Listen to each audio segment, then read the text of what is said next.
Perfect.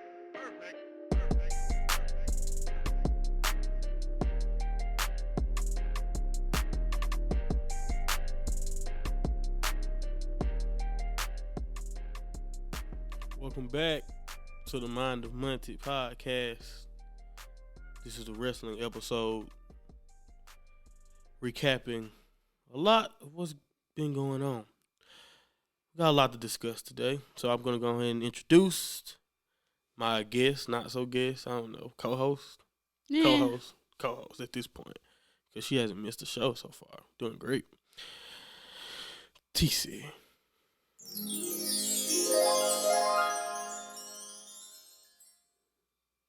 Not gonna say hey. Nice to be back. Okay, that was dry. What's up? How you doing? You good? Yeah. Yeah. Well. Yeah. Anyway, everybody out there, it's time for us to discuss something that I've been meaning to do. I told you guys I was gonna have this all together, so finally got somewhat of a schedule, at least for the wrestling shows. The sports shows, not quite. I'm thinking Saturdays because that's my freest day, but I still have to work out what's best for my audience also. So anyone out there listening to this, let me know what you think about when should I start releasing more sports stuff. And when the NFL season slows down, and then when the Super Bowl is over and then the NBA gets going, it'll be they're already going, but you know what I mean. When I start covering a little bit better than I have. Because right now it's playoff time. So, but anyway, as of right now, for all my wrestling fans out here, we're switching up our shows. We're gonna have 2 wrestling shows. I wouldn't say a week, but we're gonna have 2 multiple wrestling shows. And yeah, I mean, I guess it counts as the same week, huh? Yeah. Because I'm thinking because one of them is at the end and one is at the same week. Yeah. Same week. Whatever. Who cares? So on Tuesdays, we will be recapping what happens on the main roster of WWE, so that includes Raw and SmackDown, to kind of make these a little bit better, so we can give you a little bit more thorough mix of stuff. It's hard to do that when you're trying to recap for a show. I feel like we've left SmackDown out for a while, And to all my wrestling fans, sorry about the New Year's. We missed the Lana wedding and all that type of stuff. Not much to talk about. It was a lot to talk about, to be honest with that, but it's good that we missed. I'm glad. I'd rather get my mental health together than sit here and talk about that. I'd rather take my break. And, let everyone talk about that. Yeah, hey, invest in your mental health out there, people. Please don't, invest in it.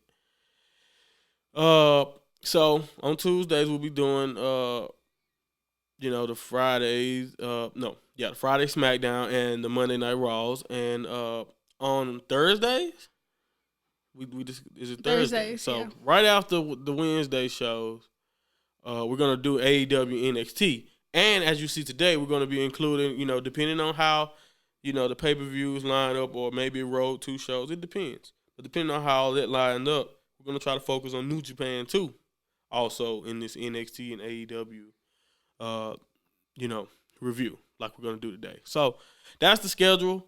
I want to make sure I discuss that, get that out of the way. Tuesdays will be, a wrestling podcast, and we also have one on Thursday. I don't know what made me think this was in different weeks. I'm losing my mind. But anyway, that's fine. 3 a week is what I'm focusing on right now. I'm trying to get 3 shows a week for you guys, so that, hey, as we start to ramp up, and also the YouTube page will be under the name Mind of Monty. I'm in the process of getting all of these podcasts uploaded, and of course the new ones to YouTube. And I have plenty of other ideas for my YouTube channel. So, just gonna start writing them down, planning them out, and hoping that I can. Not hoping. I'm just gonna put them together. We're gonna work. 2020 is gonna be a hard working year for you, boy. But on into New Japan. So Wrestle Kingdom happened. We previewed it. It's been a while, so we're gonna kind of not go match by match like we would do in another situation. Like, let's say in the new beginning, hopefully we can, actually give a full time review of what we felt about each match. I would jot down notes. We'll go through that as when the time comes. But as far as Wrestle Kingdom goes, with those shows being back to back to back like that, it's hard to just go off, match by match, especially when you have a lot of the warmer matches. But anyway, still a very entertaining weekend. Everything I hope for in the pay-per-view, and we're gonna, go through that a little bit now. So yeah, first up, we're gonna talk about Liger's retirement. We touched on the matches a little bit. He lost both of those matches, correct? Yeah, his team. I think he was pinned in both. I think Taguchi got him once. I don't know if it was him, but either way, I know he lost that match because Taguchi won the four-way match, and he lost to Hiromu the next night. And then his actual retirement ceremony, I cried. It was so beautiful. Yeah, on New Year's Dash, they did the nice ceremony, and the story behind it, of them wanting to do it last, and him saying no, let the wrestler. Same thing with his matches. They want not last, but they wanted to do it later in the show because it's retirement matches. But no, he was like, no, let the younger guys, let them have their spotlight, and let me get mine out the way. So it's just a typical Liger, just humbleness and retirement. So it was awesome to see his family.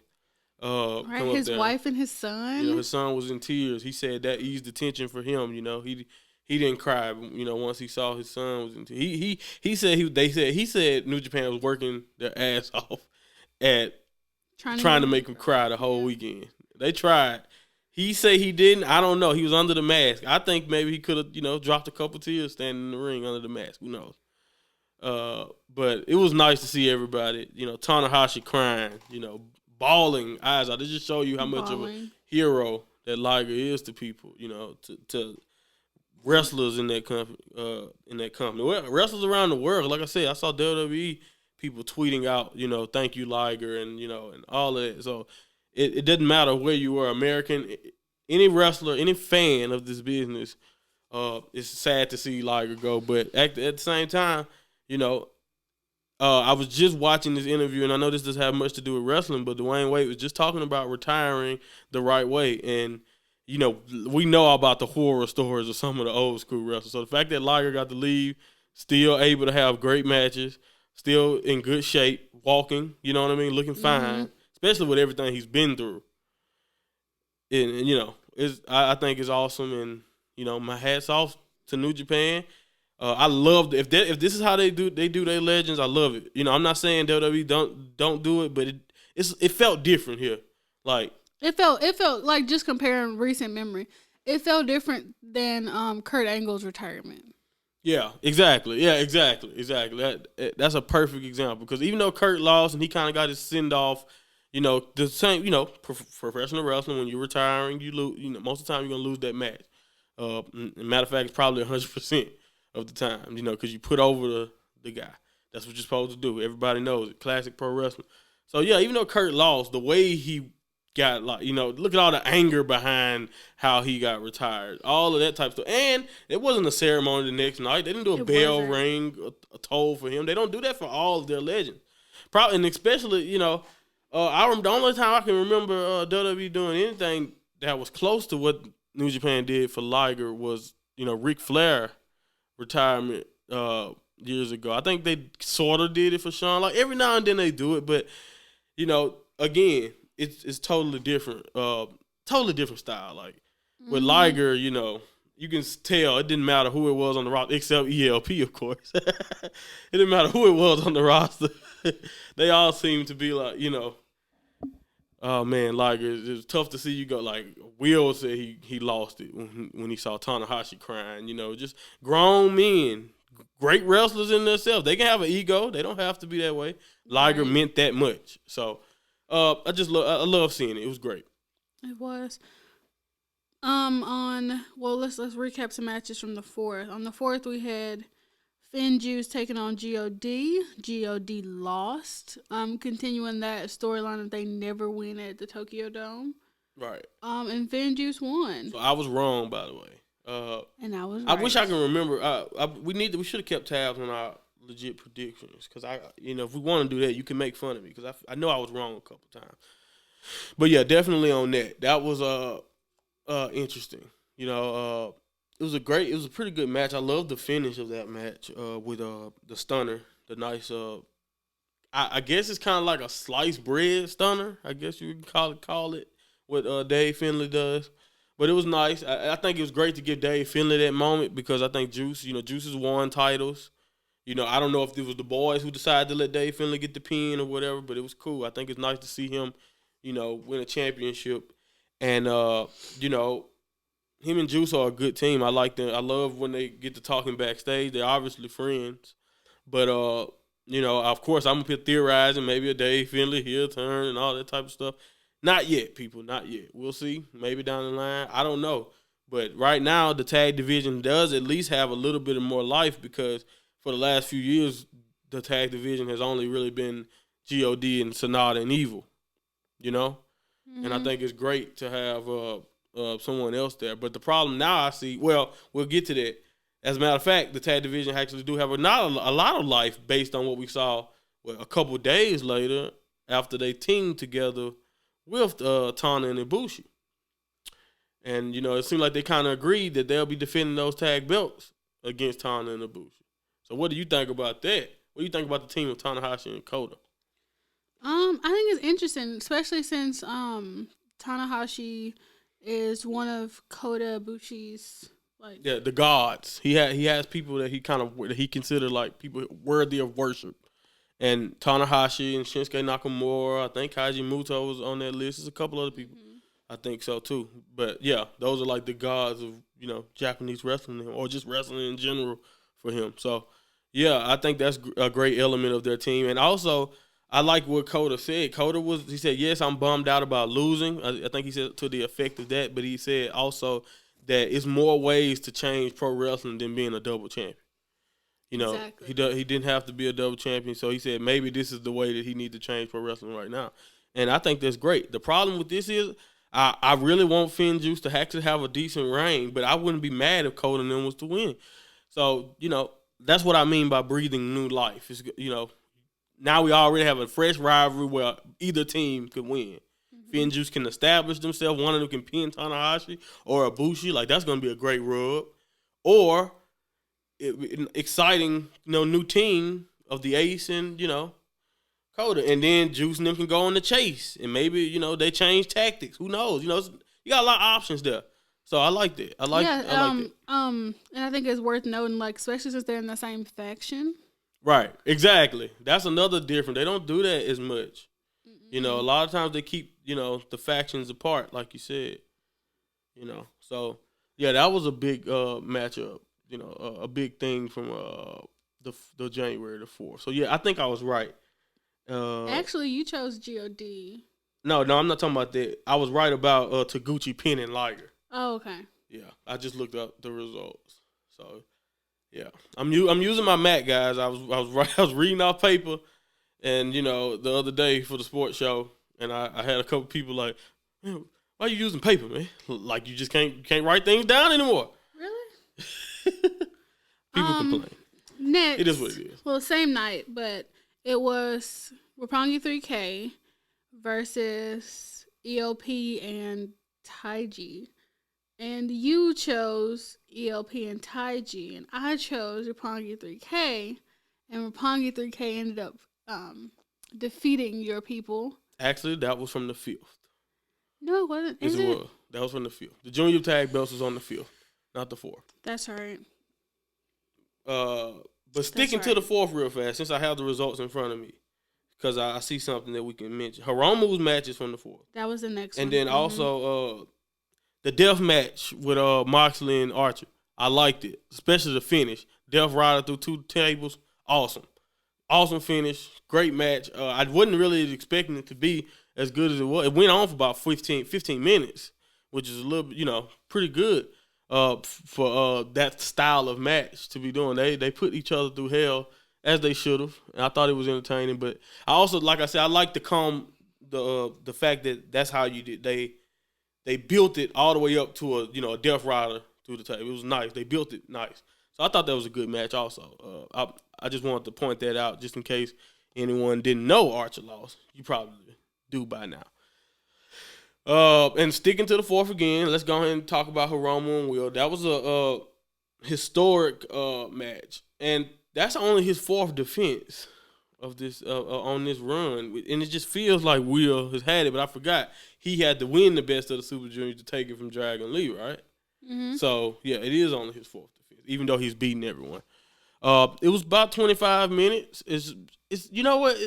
These guys had great matches. I remember when, as a matter of fact, I was about to say I remember when he had purple hair, and you know when he ended up dyeing his hair back, kind of as like an ode to the old Ospreay, and he ended up losing like the old Ospreay because that's what he claimed he was. He's not the same guy. Yeah, he didn't lose the same way because he kicked off the regular time bomb, but Hiromu defeated him with the time bomb 2.0. Which is another, just basically a spike on your head. Dropped him right on his head as he tend to do. Time bomb 2 with the finish, so it was beautiful. I love the match. I think from what I saw, at least maybe I'm tripping just because I saw a tweet by Will Ospreay and he put 5 stars up there. I was wondering maybe did that come from anywhere. But either way it go, if it's his opinion, I agree with it. If it's anybody else's opinion, I agree with it because it was a great match. So. Yeah, and Naito and Jay White. The reason why I'm focusing on this one is because when I tell you the crowd wanted Naito to win, man, those last 5 to 10 minutes when it looked like Jay White was going to screw him over again, that crowd was rocking for Naito, and it was beautiful. That match was a great story. So, yeah, so what now on to what you said to the fifth. Yeah, that was like the first title match of the fifth, I think. ELP and Taiji. Mm-hmm. Yeah. Okay, so and you made sure to gloat that you predicted right that Yo and Cho were gonna win. I think we agreed after the show. I'm not sure if we said on the show because I don't think we knew it yet.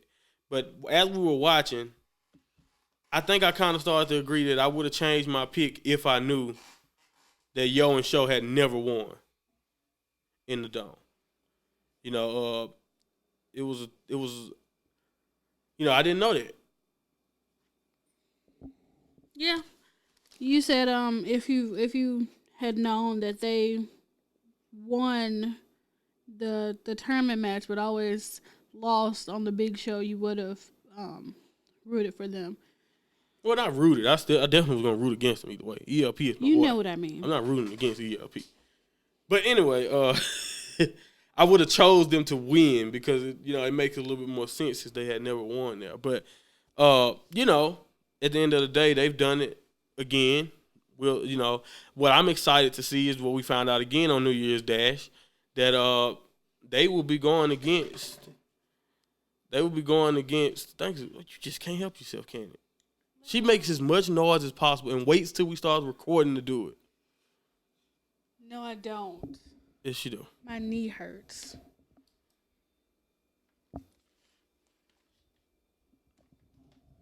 And that movement you hear is her, by the way. I just want to let y'all. I want y'all to hear the noise she makes. Oh my goodness. But anyway, back. You have me saying. See, not only do I do this when I'm alone, I do it with you. You have me saying, but anyway, all the time. No, I don't. You do that. No, I don't. But obviously, but anyway. Where was I? You were talking about how you were wrong, I was right. Oh, yeah, you focused on that part. No, I wasn't talking about that anymore. You were talking about Goto and Shingo? No, I didn't go that far either. Anyway, I was saying that Taiji Ishimori and ELP got screwed out of the belts. And ELP told you, I don't know if anyone watched the interviews, it was totally unfair for Rocky Romero to provide those metal cups. They were not metal. It hurt my boy ELP hand. He's exaggerating. No, he's not. Like you shouldn't be trying to punch people in the crotch anyway. That's an illegal maneuver So he was trying to cheat. Such a white meat baby face. He was trying to cheat, and he got what he deserved. I'm gonna start calling you the baby face of the show. That's terrible. Okay. On to the next. What's next? The next match was Zack and Sonata. We both, I chose Sonata because I'm biased. I think you chose. I probably chose. I chose Sonata because I was going for the perfect ending where everyone had a belt. But New Japan pulled it, tried to tease us, I believe. Didn't want you to think that Naito was gonna that everything was gonna be perfect for LIJ. So they wanted you to, put you back on the edge of your seats for that last match that night. So Sonata couldn't win. Because I felt like if Sonata won that, then it's pretty much right. You can't let Naito be the only one without a belt, right? They could have. But anyway, it was a great match. I love how Zack outwitted him and kind of, used his own, nice roll-up against him. That was cool. So, but now I was wondering, like you asked me right after, like what's next for Zack? Well, according to the schedule makers, I think it's the second night of the New Beginning in Sapporo, which is going to be February 2nd, I think. Yeah. It's February 2nd. He'll be fighting Will Ospreay for the British Heavyweight Championship. So that's automatically going to be a great match. As far as I know, Will Ospreay does not have the best record against Zack, but it would be a nice upset. Nice upset for Will. And guess what? Will is British. No. I don't know if anyone noticed that. I don't know if anyone noticed it. I'm just saying. The reason why I'm saying that is because even when Tana had it, I figured Tana wouldn't have it a long time because he ain't British. But I don't think Will should win because he doesn't live in Britain anymore. He now lives in Japan. So the belt stays in Japan at this point. We don't know what Zack does in his free time.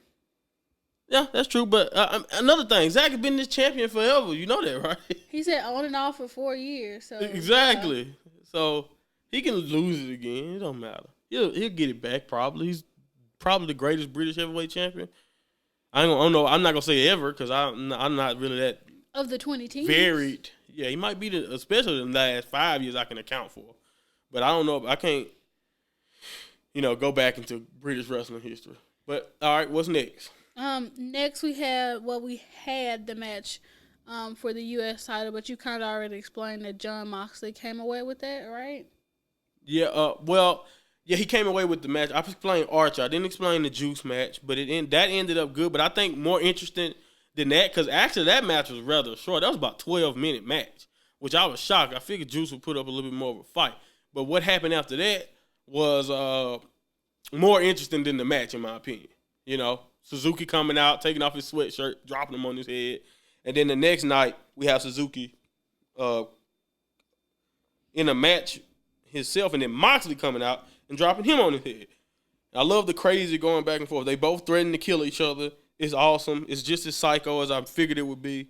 And the fact that Moxley is going to be back in February teaming up with Okada versus Tai Chi and Minoru Suzuki, that's going to make it even better. I kind of just spoiled something I'm going to mention earlier when we could talk about Okada a little bit deeper. But, still awesome segment. And this is what we're waiting for. Everybody want AEW and New Japan to work together. And here we go with this. Speaking of that, Not yet. We not there yet? Okay. No. All right. Would have been a perfect segue, though. It would have been. Stop. Why we got to go in order? Because we kind of touched on this a minute ago, but you didn't. Okay, go ahead. I'll take your word. Goto beat Kenta. You chose Kenta to win. And also not having a clue on what was going to happen next with him, but we'll get to that later. Exactly. So, the next night, New Beginning. Not New Beginning. New Year's Dash. New Year's Dash after Goto's.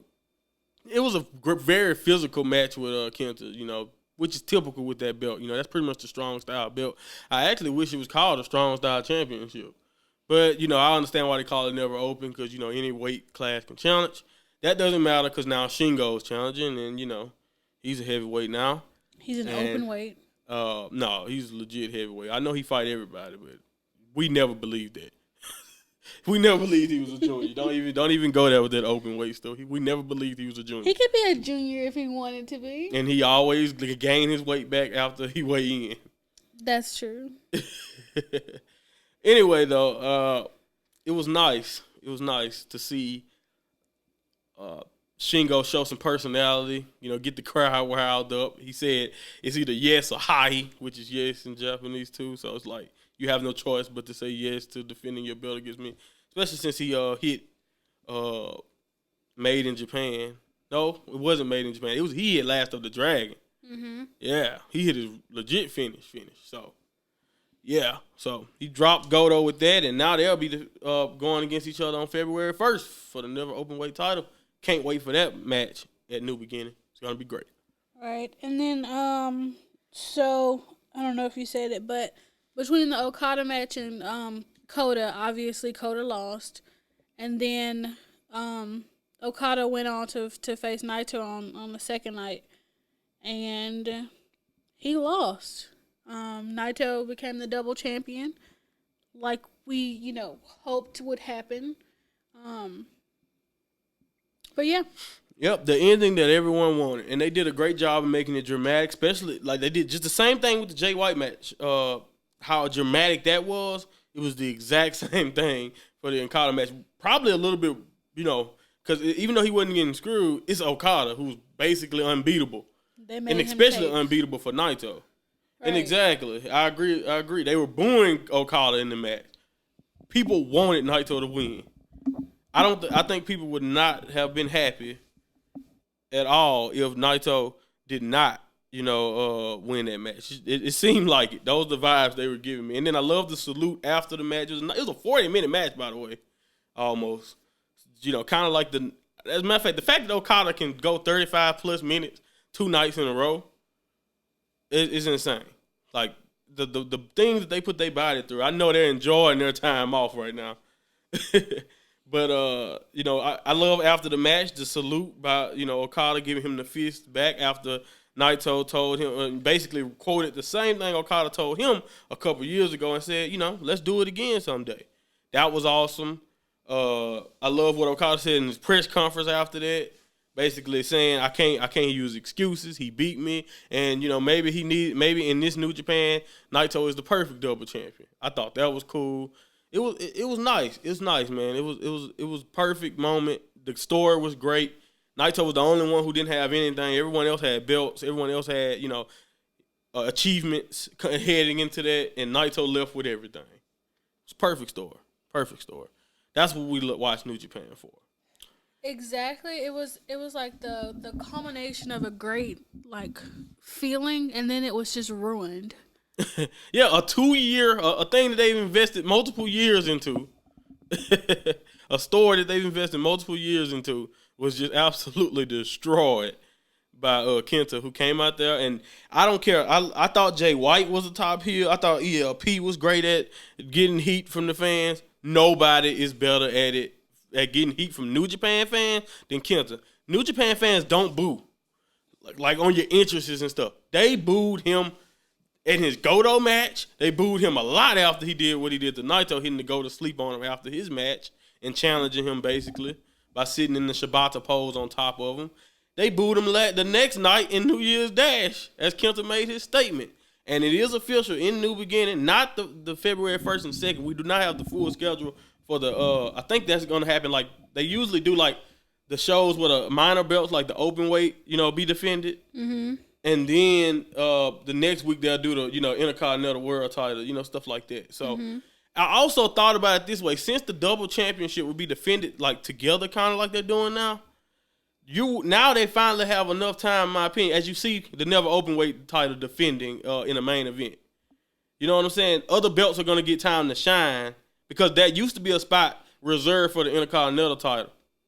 Because they'll do an Intercontinental title match in 1 week and then the next week is time for the big heavyweight title. You see what I'm saying? Yeah. So I think that's going to be cool. We'll see if they focus on other belts now that, the double championship, those 2 belts will be defended on the same night.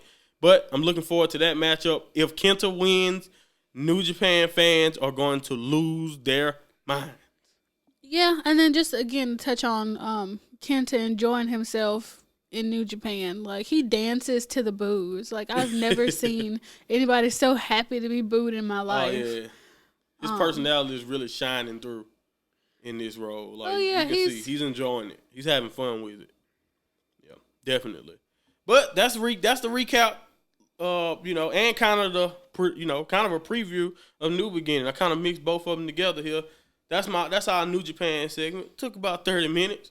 Oh. I'm not surprised. Yeah, I know you are. I figured that, but I'm not surprised because I have a lot to say about this. I've been sitting on a lot of these thoughts for a week, so you get to recording and they just come out. But what's next? Now we're going into All Elite Wrestling. AEW. Okay, AEW it is. All right. So, there was an opening match, and the match itself didn't really matter.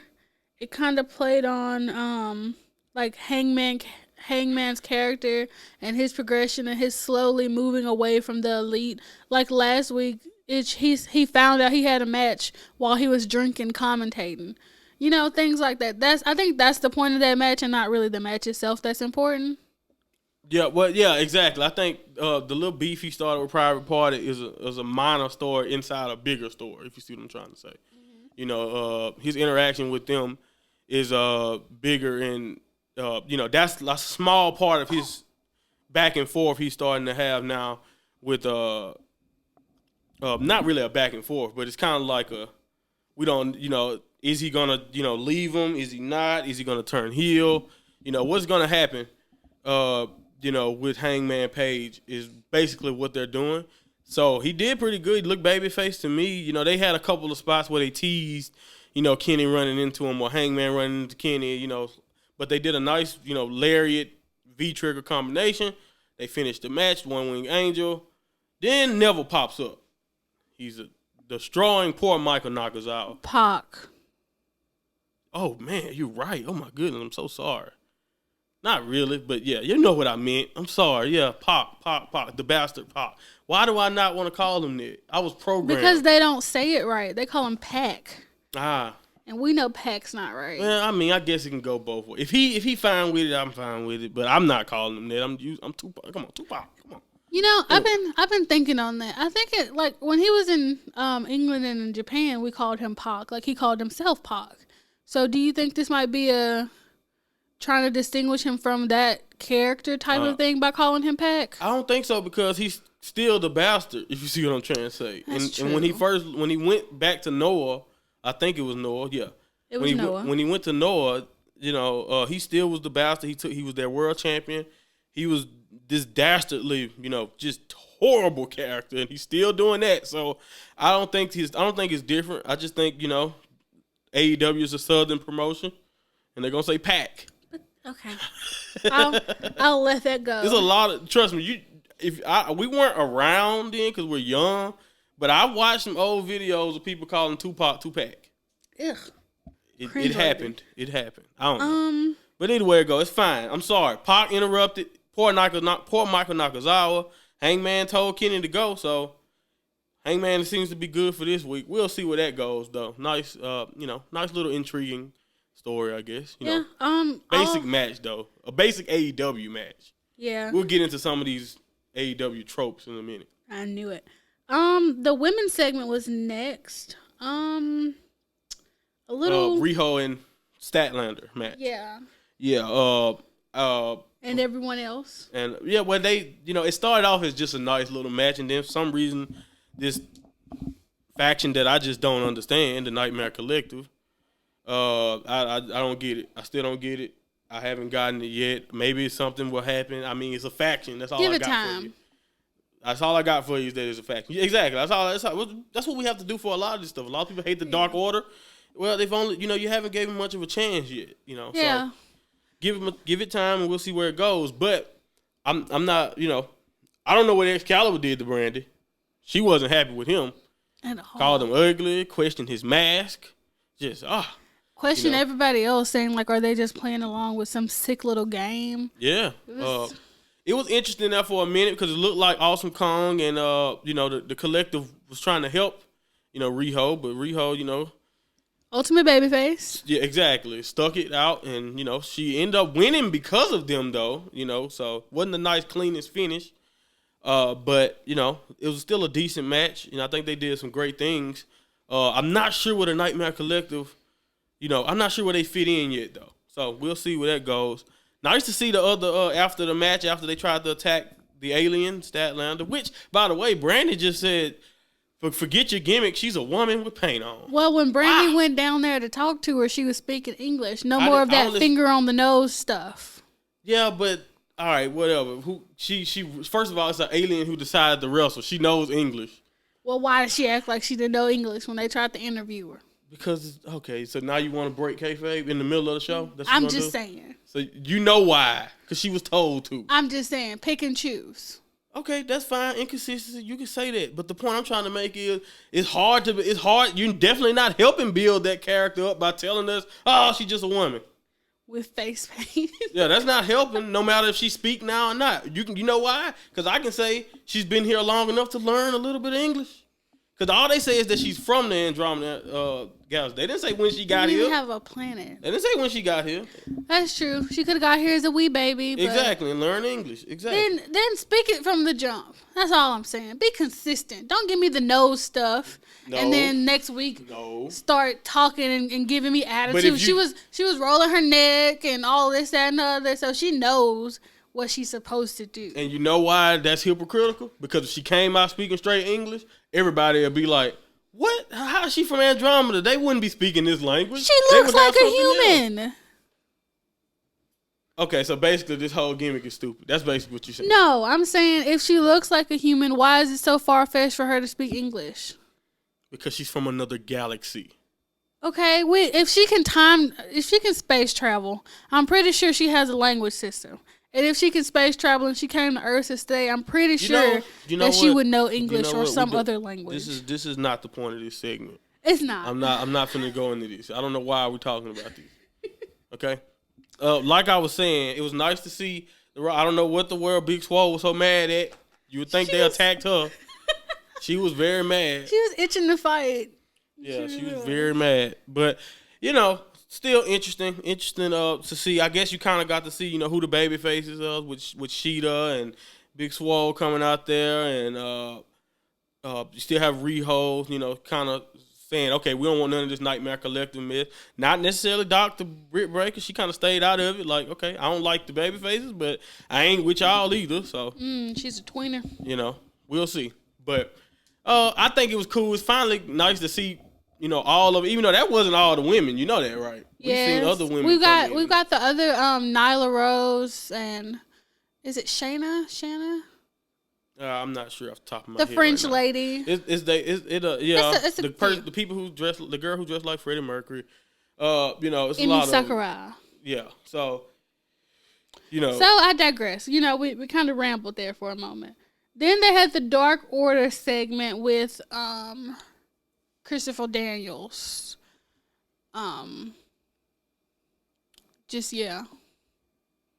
Thoughts? I didn't know we were gonna even mention this, honestly. But the match was fine. With he lost, but getting kicked in the back of the head to Sammy. That sucks. But whatever. He got distracted by Penta, so I liked the heel laugh when he failed and lost the match. I love everything. We're getting the Lucha Bros a little bit. I love them. Their money. But as far as that goes, I didn't like how I didn't like how it looked to see Daniels miss that spot, especially because I know he can do that spot from last month. I don't like how they're trying to do that, but I do like the idea of, okay, he's losing something, he's having confidence problems, but at the end of the day, he still got his best moonsault ever off, so that was cool.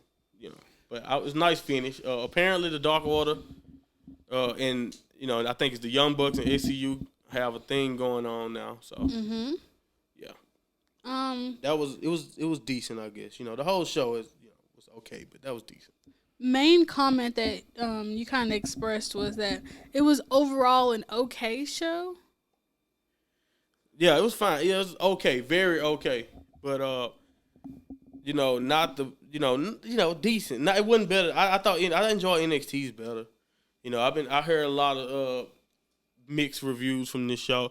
I like points of it. Like I said, Jericho's segment, that was great. The Lucha Bros, anytime they're on my TV screen, I want to see them. I love watching Kenny wrestle. That's not going to change. So, but it's certain things like something I saw on the internet. I think it was today or yesterday. Really, is when I first seen it, talking about how many dives are in AEW. Like, oh my goodness, like every match. And I said it'd be a great drinking game. And maybe the next pay per view, AEW pay per view, I have to start doing it or something or whatever pay per view show. Just start doing drinking games to it. But if you do that, you might get alcohol poisoning. That's how many dives it is. They do a lot. I think we saw Statlander do 2. Kenny, I'm assuming when Kenny was Private Party, they dived. Of course, I think the Lucha Bros did a couple moves. Like it's insane. The dives that happen. Orange Cassidy and hands in the pocket dive. You get that one almost every week. So it's insane. I think So I don't know. I don't know if the matches, the way they put the matches together, is just so similar, or whatever it is. But yeah, it was a decent show though. It wasn't bad. I like some of the storyline stuff they got going, but I think it's still new. You can tell they've only got 16, 15, 14 episodes. So it's still relatively new. You have a lot of things that need to be established. So it's not going to be perfect like other people want it to be. And it's a week to week thing. We'll see. I think they definitely have talent, and they definitely have enough. They have decent storytelling. So now it's just what can you do to make things not just stale? Because once you get, like I said, a lot of stuff I mentioned, they seem to have a formula and they sticking to it, and it's not bad, but it's just you don't want to be like that every week. So we'll see where they go. But like I said, again, you gotta wait and give it time. WWE wasn't a finished product at the beginning. So WWE wasn't what it became in the Attitude Era when it first started. Raw. When it first started in '93 or whatever. You see what I'm saying? So it takes time. Yep, I think that about wraps up our AEW segment. Let's move on to NXT then. Okay. So it opened up with Rhea Ripley coming out, and then Toni Storm came out and kind of challenged her, saying that she was going to take her on and take her title at the next pay-per-view for NXT Worlds Collide, where NXT UK and NXT US, I guess that's what we should call them, basically collide. Yeah, that's exactly what happens. NXT UK and NXT go back and forth, kind of like they're doing in the Dusty Classic, which we'll get to. But this is nice. I love Toni Storm. She beat Rhea Ripley twice. She has a point. So I think it'll be a great match. They have very good chemistry together. They've known each other a long time, and it'll be nice too if it could be a double championship thing at Worlds Collide. But I don't know. I'm not sure. I wouldn't think it would happen. I think maybe Kaylee Ray may retain Sunday. We'll see. But exciting. In that segment, they showed off how nice their roster is with EO interrupting, Kaylee Ray herself interrupting, Bianca Belair, Candice LeRae. So it ended up being a 6-man tag match. But this and seeing what we're gonna see later with Mia Yim and Chelsea Green. And Kaden Carter, I think it's her name now. So, yeah.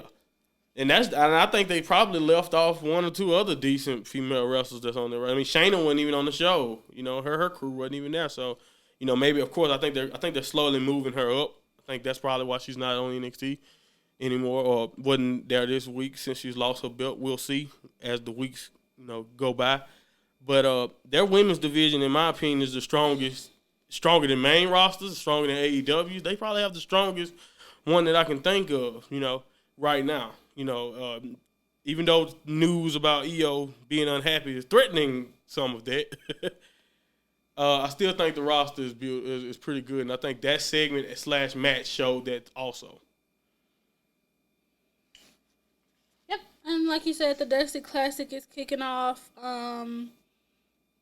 The Time Splitters reunited. So Alex Shelley and Kushida are tagging up for this tournament.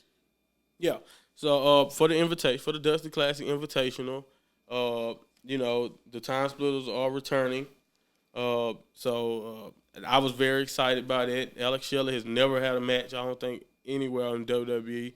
If it was, maybe it was a dark match many years ago. I don't know, tryout. I don't know, maybe. But it was always great to see him. Motor City Machine Guns, I will never forget. I grew up watching the Motor City Machine Guns. Great times. I also watched the Time Splitters, like, literally, I think, last year before Kushida came in the best of the Super Junior Tag Team Tournament. Having great matches. And, Alex Shelley was pretty great in New Japan. So I hope they go far in this tournament. Maybe make the finals. We'll know. We'll see. We'll see. I like the Broserweights. Of course, the Era and some of the British tag teams like Imperium impressed me. The Dusty Rhodes Classic, they always, seem to have pretty great, tournament matches. So I think this one will not disappoint either. Yeah, you said you were a little disappointed, or not disappointed, but the ending for the Gallus versus Undisputed Era match was a little predictable. Because with the faction, you kind of always, or most times, expect some outside interference. Especially lately with this faction. They have been doing it, a lot. It never fails. Whenever the Undisputed Era has a match or whatever, it's 9 times out of 10, somebody's going to interrupt, and they'll hit a finish or they'll do something, and there you go. They win. Now, I'm not mad at it, but I'm just saying after a while, you kind of expect it. I don't know if that's what you want for any. I don't know if any talent wants to, your finish to just be expected like that. We'll see. They're heels. They're supposed to cheat to win, so don't get me wrong. I understand that, and I definitely enjoy their matches. So I love them. So don't get me wrong, but I just think you don't have to go to that well every time. Exactly. Lastly, just talking about how great the North American title Yeah. contenders match was. Exactly. Before I get that though, Finn and Johnny Gargano had a nice promo thing. So I think at TakeOver Portland, they set up their match. So we're finally gonna see that Johnny Wrestling versus Finn. And also, I also think at TakeOver Portland, it seemed like with the hype packages, we're gonna get Ciampa versus Adam Cole in the future. So that'll be nice too. And so I can't wait to see what those turn into. As far as that goes. But like you said, the Fatal 4-Way for the North American title, number one contendership. Keith Lee looked like an absolute stud. It's nothing this man can't do. He caught a grown man in Punishment Martinez, or go ahead and say his name, Tease. Damian Priest. Yeah, I don't say that. I say, Anyway, real fans know what I mean. But he caught him in mid-air. That's a big guy. Like, that's not a small dude. And he just caught him, and and power bombed him a couple times on top of, I think that was Dominic, but it could have been Cameron. I'm not quite sure who he did it. But also a spot with Cameron Grimes, like the flipping kind of like power slam type move that they did. And I'm just like, how can a guy that big be able to do that type of stuff? Keith Lee is an absolute freak. He ended up winning the match with a beautiful, I think they call it the Spirit Bomb, which is a big power bomb, big sit-out power bomb. I think it was on Cam Grimes. Yeah.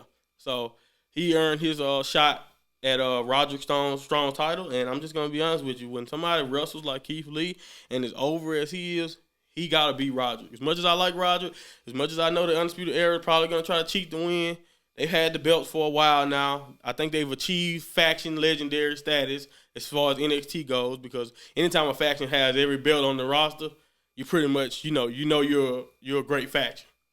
So it's time for them to move on, and I think Keith Lee is the perfect guy. If he's not going to be the world champion or he's not going to get that shot, I think North American gold is perfect for him. Or is it gold? I think it's silver. I don't know. Who knows at this point? But you know what I mean. Nice. I would love to see him win the North American title. And he's the man. He's the man. It's just great to watch. Well, I think I'm proud of us, TC. We gave each show 10 minutes because we're right at 50. This is nice. To all the people out there supporting, we do have the Apple Podcast link up now. To all the people who's waiting on that, it felt great to get approved. So you definitely can check this. Hopefully you are checking this out right now on Apple Podcasts or Spotify, and of course Anchor. Anywhere else. I'm working on getting it distributed anywhere I can. Like I said, we're gonna have it on YouTube. The Mind of Monty podcast. 2020 is gonna be a big year. I'm excited. TC may not sound like it, but she's excited. I wish she stopped moving my mic around throughout the show. If y'all hear that later, it happened. It is what it is. She also wasn't speaking to the mic this last part, barely, so I had to cut her volume up. So if you heard up and down levels, that was why. Yes, I'm very open and honest with my audience. Don't look at me like that. She's giving me a scowl, you guys. She's giving you a scowl. Round of applause for the Mind of Monty podcast.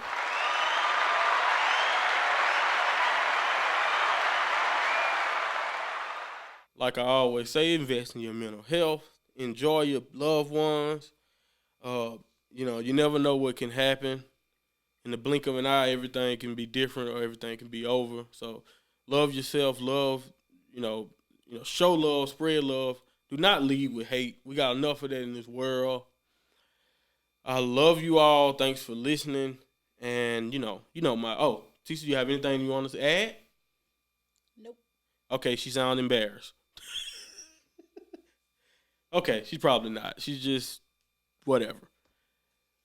For me and TC, signing off. Adios. And for Naito, adios.